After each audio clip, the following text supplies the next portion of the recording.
आज सापडलेल्या वाघनखांसंदर्भातली लंडनहून शिवकालीन वाघनखं मुंबईत दाखल झाली आहेत। आता मुंबईतून ही वाघनखं साताऱ्याला घेऊन जाणार असल्याचं समजतंय।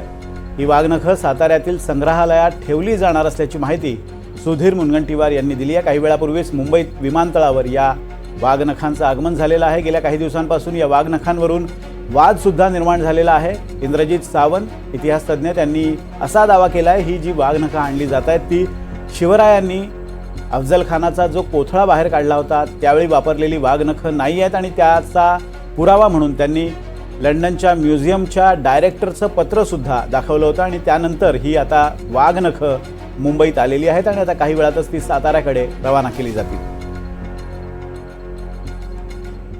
3 वर्षासाठी आता सध्या वाघनख येत आहे।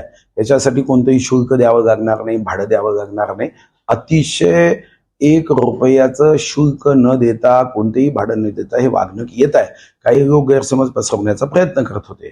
19 तारखेला छत्रपती शिवाजी महाराज यांच्या पराक्रमाची साक्ष असणारी, शौर्याची साक्ष असणारी ही वाघनखं आपण तिथं सरकारी म्युझियम मध्ये ठेवणार आहोत। एक मोठा शस्त्र प्रदर्शनी होणार आहे, शिवकालीन शस्त्रांचं प्रदर्शन। आमच्या वीरतेचं महत्त्व लक्षात यावं।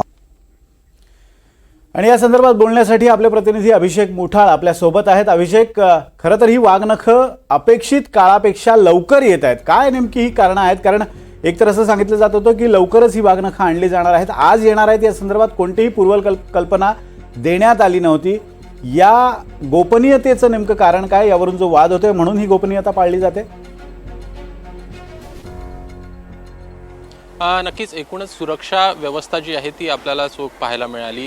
एकूण जे प्रतिनिधी आहेत या संदर्भात माहिती देताना त्यांच्याकडनं असं सांगण्यात आलेलं होतं की उद्याला ही वाघनखं जी आहेत ती दाखल होताना पाहायला मिळतील। मात्र वाघनखं ही वेळेपूर्वीच आज दाखल झाली। सकाळी 10 वाजता जे विशेष विमानानं ही वाघनखं जी आहेत ती दाखल झाली होती। त्यानंतर 11:22 ती सहारा पोलिसांच्या मदतीनं जे सातारा पोलीस आहेत ते इथं आल्याचं आपल्याला कळलं होतं आणि त्यांच्या सुरक्षेसोबत जे व्हिक्टोरिया आणि अल्बर्ट म्युझियमचे काही 2 अधिकारी वर्ग आहेत ते देखील त्यांच्यासोबत होते असं कळतं आहे। त्यात ही साताऱ्याकडे आत्ता रवाना झालेली आहेत। साधारणपणे सकाळी 11:22 ही जी वाघनखं आहे ती मुंबईवरून साताऱ्याकडे रवाना झाल्याचं कळतं आहे। यामध्ये प्रामुख्यानं पाहायचं तर सुरक्षा व्यवस्थेच्या कारणांमुळं कदाचित हे सांगितलं नसावं की ती आजच दाखल होता आहेत। या अगोदर देखील आपण मंत्र्यांना देखील वारंवार विचारलेलं होतं, म्हणजे मंत्र्यांकडनं देखील स्पष्ट असं सांगण्यात येत होतं की उद्याला ही वाघनखं जी आहेत ती दाखल होणार आहेत। मात्र आज ती दाखल झालेली आहेत आणि आताच ती साताऱ्याकडे देखील रवाना झाल्याचं कळतं आहे। अगदी अभिषेक दिलेल्या या अपडेट्सबद्दल धन्यवाद। आपल्याला माहिती आहे की उद्याही खरं तर वाघनखं येणार होती भारतात, मात्र आजच ती दाखल झाली आहेत आणि आता तातडीनं ती साताऱ्याकडे रवाना करण्यात आली आहे।